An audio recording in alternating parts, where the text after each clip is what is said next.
আপুরা ভাইয়েরা আসসালামু আলাইকুম।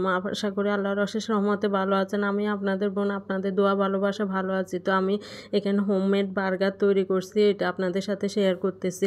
তো এটা আমার ছোটো বোনে বানাইছি। মেয়োনিজটাও আমরা ঘরে বানাইছি, তারপরে এই চিকেনের ইয়েটাও আমরা ঘরে বানাই, তারপর বার্গারটা তৈরি করছি। এত মজা হয়েছে আপনাদের সাথে, এই জন্য শেয়ার করতেছি। মজা হয়েছে বিদায় আপনারা ঘরে এভাবে সহজে বানিয়ে নিতে পারবেন। তো এই আমার বোনের প্রথমে বুকের মাংসটাকে একটু সয়া সস, তারপরে জিরার গুঁড়া, আদা রসুন বাটা এগুলো দিয়ে ভালো মতো ম্যারিনেট করে রেখে দিয়েছিল। তারপরে ওইটাকে ভেজে নিচ্ছে তেলের মধ্যে, হালকা ভেজে একটু মরিচের গুঁড়াও দিছে, গোলমরিচের গুঁড়া, তারপর মরিচের গুঁড়া একটু দিছে।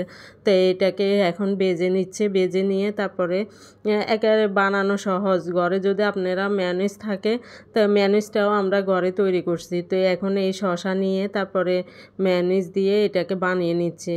মানে হোমমেড সব জিনিসেই যদি মানে বানানো যায় ঘরে, তাহলে খুব নিমিষে মানে খাওয়া যায়, মানে অতিথি আপ্যায়নও করা যায়, মেহমান অতিথি আসলেও খাওয়ানো যায়। তো এই তো একে একে এখন এই বুকের মাংসটাকে তারপরে এই মেয়োনিজ দিয়ে তারপরে মানে মাখিয়ে নিচ্ছে মেয়োনিজের সাথে। তো তারপরে এখানে সসও দিয়ে দিবে। তো এই বনের মধ্যে এখন এক বনটা মাঝখান দিয়ে কেটে নিয়েছে, একটা বন 10 টাকা করে নিছে এখানে। তো এখানে 4টা বার্গার বানাইছিল এই বুকের মাংস দিয়ে, একটা মুরগির পুরো বুকের মাংসটা দিয়ে দিছে। তো এখানে আবার সস দিয়ে দিচ্ছে মেয়োনিজের সাথে। সসটা দিয়ে ভালো মতো মেখে নিবে, আবার বনের মধ্যেও দিয়ে দিচ্ছে।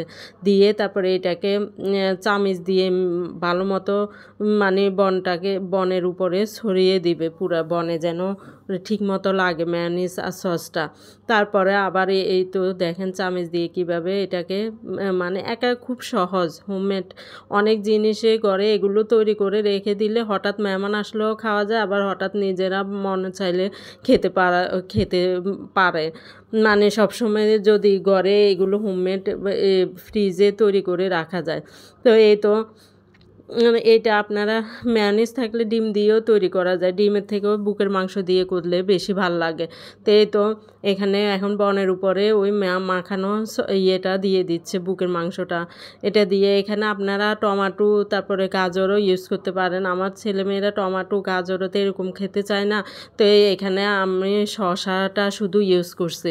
তারপর পেঁয়াজও দিই নাই, কাঁচা পেঁয়াজের গন্ধটা ভাল লাগে না বিদায় তারপরে দিই নাই এখানে কাঁচা পেঁয়াজটাও আর দেওয়া হয় নাই। তো মেয়োনিজটা যে ঘরে বানিয়েছে অনেক মজা হয়েছে। ওখানে মেয়োনিজের মধ্যে কাঁচা ডিম দিয়ে তারপরে কালো সর্ষে তারপর বেটে দিছে। ওটা না হলে বেটে না দিলে আড়া থেকে যায়, তো ওটা বেটে দিছে। তারপরে তেল আর চিনি, একটু সামান্য পরিমাণে লবণ, তারপর গোলমরিচের গুঁড়ো এটা দিয়েই তারপরে গোটা রসুন কয়েক পিস দিয়ে তারপর মেয়োনিজটা বানিয়ে নিছে।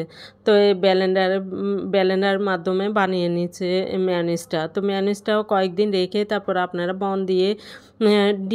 বন থাকলে ডিম দিয়েও অনেক সময় বানিয়ে খেয়ে নিতে পারেন, বা টিফিনে বাচ্চারা নিয়ে যেতে পারে। এর পরের দিন মেয়োনিজ ছিল, আমার মেয়ে তারপর ডিম দিয়ে বানিয়ে নিছে টিফিনে। ও বনের মধ্যে মানে মেয়োনিজটা ছিল ঘরের মধ্যে। তো এই তো বানানো হয়েছে। তো আমার বোনে বলছে গরম মানে তাবার মধ্যে সেকে দিবে কি না, তো দেয় নাই। তা বলছে লাগবে না, এভাবেই খেয়ে নিছি, অনেক মজা হয়েছে। দেখেন, তো আমার বোনের ছেলেটা বার্গার খেতে চায় না। তো আজকে এই পর্যন্তই। ভালো লাগলে আমার পাশেই থাকবেন। আল্লাহ হাফেজ।